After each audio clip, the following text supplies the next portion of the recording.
What's going on, guys? Welcome to another episode of U4 to Your Eternity. This is episode 11, and with me, as always, I have Blue Spade.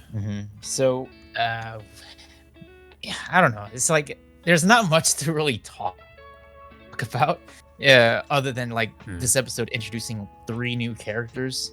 Of course, there's a reason as to why these three characters have been introduced. Is because, so Bon wants to have reassurance that Fushi will have like a better variety, to use his forms going up against the knockers. However, he doesn't feel like the current forms that Fushi uses are going to be as effective in the coming battle. So what happens is he recruits like these three other guys. I think one is named Kai, the other's Hyro, and the last one's Messar. And he decides to bring them along. Basically, is a way for them to be used as I don't know. To Fushi, like this doesn't sit well with him, considering that Bond's considering using people to use this, like, I don't know, as a maybe disposable tools for Fushi to use later, and this kind of creates a bigger rift between Fushi and Bond later. Yeah, I would say the fact, too, that we're getting one of their backstories as well is pretty telling that either one of them or all of them could potentially die later on. So then Fushi would eventually use their forms. But yeah, majority of this episode is just kind of like Bond is recruiting or trying to build up an army and to defend against the eventual attack from the knockers that's going to happen. I think they said in like 6 months on the city of Renril, I think it was. Yeah.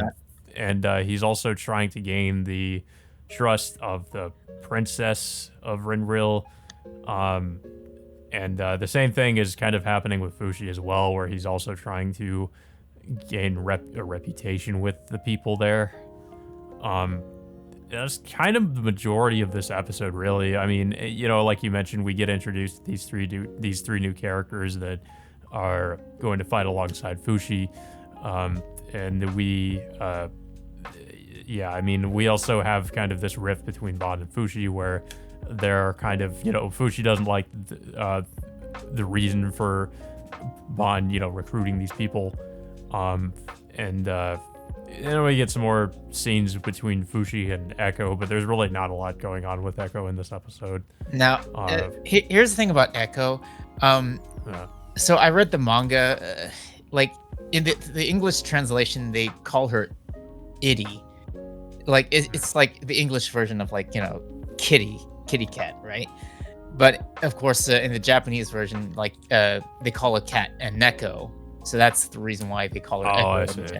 So I guess like for the English translation, they changed it from Echo to Itty because they don't know like how to implement that sort of theme into the English translation, particularly like if once the dub comes around. I will say I think Echo makes a little bit more sense in that regard, since usually the cat is referred to in Japanese as Neko. So yeah, I mean Echo kind of, I feel like that makes more sense to me. Yeah, but once they come around to the English translation or the English dub, they don't call a cat an Echo in the English dub. I'm kind of wondering how they're going to go about that. Yeah, so I mean the English translation, they're going with Itty, while the Japanese they're going with Echo. So I don't know, it's a weird way to translate the character's name in particular. Yeah, and then of course this episode kind of ends with Fushi like, I guess we should also mention there we do get the backstory of I forget what his name was. It was Kai, right? The Kai, guy. yeah, that he was like a blacksmith's apprentice or something, and that his father had abused him, and he kind of has like this sort of like dark backstory in a way, like his father abused him, and his I think was it his grandmother or his mother was like really sickly and she was dying. I think it was his grandmother. Yeah. Yeah. His grandmother, like they get attacked by the knockers one day, and their house, like their house falls apart, or, like it's destroyed, and they're like his father, like I thought at first like his father was gonna get crushed by the rubble, but it's just surprisingly like survives. Same thing with his grandmother; they've survived, but eventually, like he says, his grandmother succumbs to her illness, and then his father eventually falls ill, and ends up dying. Um, and yeah, I mean, I kind of like how they gave him some backstory, but it seems like every time they do that in this series, it just means like that character is probably gonna die at some point. So I predict he's most likely going to die. We're probably I'm pretty sure we're probably going to get the backstories of the other two characters as well. Um, but yeah, I think that's probably what's going to happen. But I did like that about this episode. They kind of gave him some character. Yeah. But like I was going to say too, the episode ends with Fushi like rebuilding what was it, like a house or something? Like a water house or something like that. Yeah, one of those. He ends up rebuilding those, or rebuilding that. I guess to like I mentioned before, kind of gain the gain the support of the people or the trust of the people. And because the princess eventually gets wind of this, and she's kind of like, I guess, surprised by it, because I guess that she didn't expect that, that it was going to be rebuilt or something. Like within a day. Within that amount of time, yeah. Yeah. It looks like based on the preview for the next episode, I guess it's probably going to focus on the princess, because we haven't really seen what she looks like, and I feel like that might be like some big reveal or something, because she's been like kind of concealed by a like sort of like a veil or some kind of something to kind of conceal her appearance. So I'm kind of wondering if that's, I guess that might be some major plot point or something, but I'm kind of interested in that, because it seems like the next episode might go into her character, because we have seen her like in a few different scenes, but she hasn't really been that important.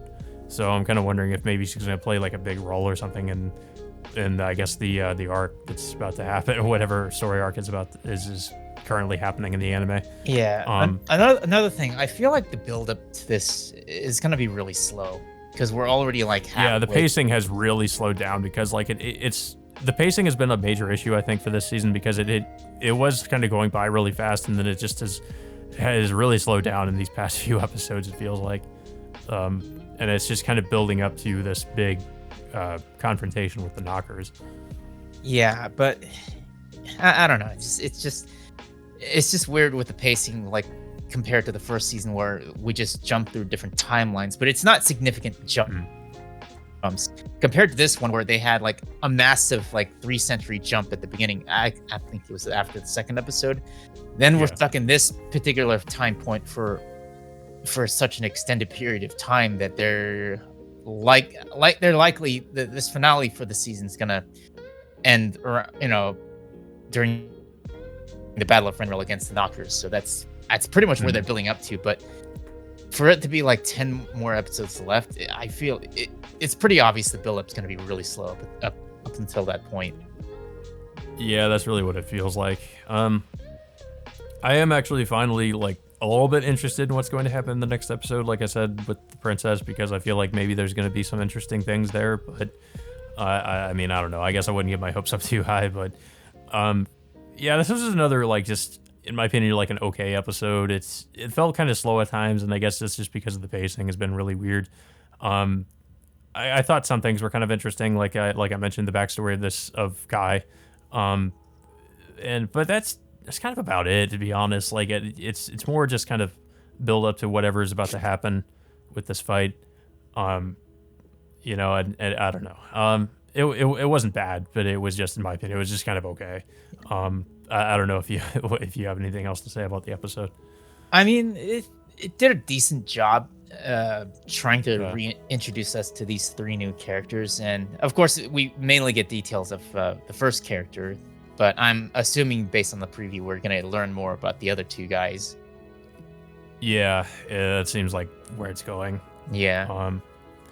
But yeah, so with that all being said, guys, I guess until next time, we will see you all later.